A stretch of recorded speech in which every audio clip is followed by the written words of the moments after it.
aïe koloba no vérité. Donc c'est ça qui est dans le choix mabé. Est-ce que Félix Ségué a reçu ça choix bien? Ouais,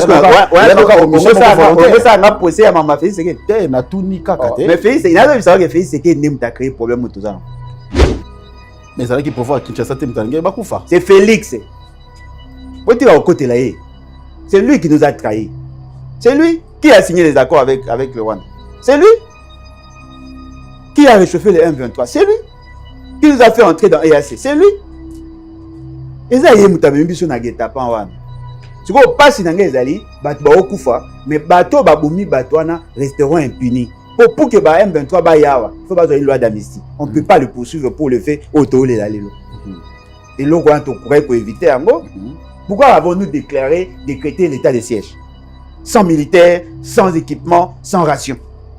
Pourquoi tout ça libéré rebellé en 6 ans, tout ça libéré reconstruit sur 30 ans? Pourquoi? Kakamutu Moko, la personne a regardé le pouvoir, il a sacrifié tout l'État, l'armée trahie, la population trahie, et même certains partenaires n'abusent pas d'être trahis. Le long de tout ça, dormi, tout ça obligé, d'après Bango, il y a qu'à se soumettre dans la caprice. Il va aux États-Unis. Il veut signer des accords avec les Américains. Accord, paix contre les minéraux. Monsieur, nous sommes un État souverain. Vous ne pouvez pas brader notre souveraineté.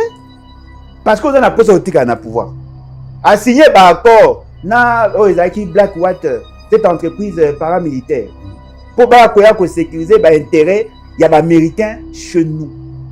Pour protéger Alpha Mining na Walikale, pour protéger Kibali Mining na Ituri, pour protéger na Otuele, pour protéger Nani Perenco, pour protéger les sites stratégiques na bango, va protéger. Mais au-delà de ça, après si bango ndingisa, baza na frontière pour batala ba matière nyoso eza ko bima ya biso. Azo posa na ke loko wana et ko déranger coopération avec la Chine. Arrêtons de nous distraire. Souka, on va signer un accord avec le Rwanda, l'accord de paix. Tu vas signer un accord de coopération avec le Rwanda. Pour que le retard, communiqué final sanctionnant la fin à Bassis à Nairobi, c'est ce qui a été dit. Parce que tout a déjà été dit avant. Ce qui reste maintenant, c'est la mise en œuvre. On va exiger à Félix Tshisekedi, il y a qu'à respecter la réinsertion, il y a M23 et les autres groupes armés. C'est ce qui va se faire. C'est ce que moi je vous disais. Alors, je me pose la question. Pourquoi alors avoir conditionné, avoir créé les conditions, il y a plus de 20 000 personnes Bakoufi pour avoir le même résultat? Donc, Lelo Moutamba, le gouvernement doit se conjuguer au passé. Non, il est déjà à l'équipe déjà. Le problème est que les alliés, Félix Tshisekedi n'est pas devant un dilemme. Soit de protéger la justice, ou soit de protéger Constant Moutamba.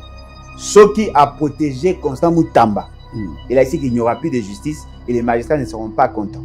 Ce qui a livré Constant Moutamba, les magistrats vont se payer là, bateau va se payer là, on va se payer Constant Moutamba, va se payer là. Dans la déclaration, il y a chef coutumier, il y a Songé. Dans la déclaration. C'est bon. Constant Moutamba a péché. Où est-ce qu'il a péché? Mutambo toka ki asali makelele, Mutambo toka sekwa ki abuja ki balene. Mutambo batwande komona ki aza dauphin à Félix Tshisekedi. Lelo tokomi wapi? Et là on est même Mutamba ti na porte de sortie. Et si ka on ngana zo sepelate zali, bato bakokangaye, bato baza ko na procédure sont en conflit avec lui. Baza animé par double motivation. Motivation à se venger, na motivation de dire le droit. Et devant ces dilemmes, apparemment la motivation à se venger a tendance à dominer sur la motivation il y a dire le droit. C'est là maintenant ils ont monaké bazoloba na au côté là. Moi je veux que il soit bien jugé, bien condamné. Et là au moins peut tout le monde un peu compliqué ça boy. Ba fait poursuivre la promptitude avec laquelle va traiter le dossier, la rapidité au bataille de Sénat. En réalité, il fallait le faire pour tous les autres ministres au bazar impliqués. Les autres ministres ils sont protégés, mais au et là Nicolas Kaza était non parce que ça rimait ensemble. Et comme Nicolas Kaza de l'Assemblée nationale. Ministre de l'agriculture. L'agriculture, Mambouya. Aujourd'hui, environnement. Ministre de la fonction publique. Basé Belé, ministre de l'environnement. Aujourd'hui, ministre de développement rural. Les gens n'en parlaient pas. Bazar a dossier. Ministre de la finance. Bango tu vas citer dans plusieurs dossiers. Mais pourquoi il y a parce que justement, il n'a pas de support et les censés à bateau baza qu'on combattre sont plus influents que lui. Lui, il est seul. Posez une autre question. Ceux qui balobi na bino qui va interpeller un ministre pour avoir initié un projet de Rotonga prison na Kisangani. La grande question. Pourquoi le Parlement ne s'est-il pas intéressé na gestion à fond avant l'affectation du ministre? Tokenda qui na justice na CIJ sur par rapport à dossier Kisangani. Mbongo wana ezali oleba futa biso 11 milliards.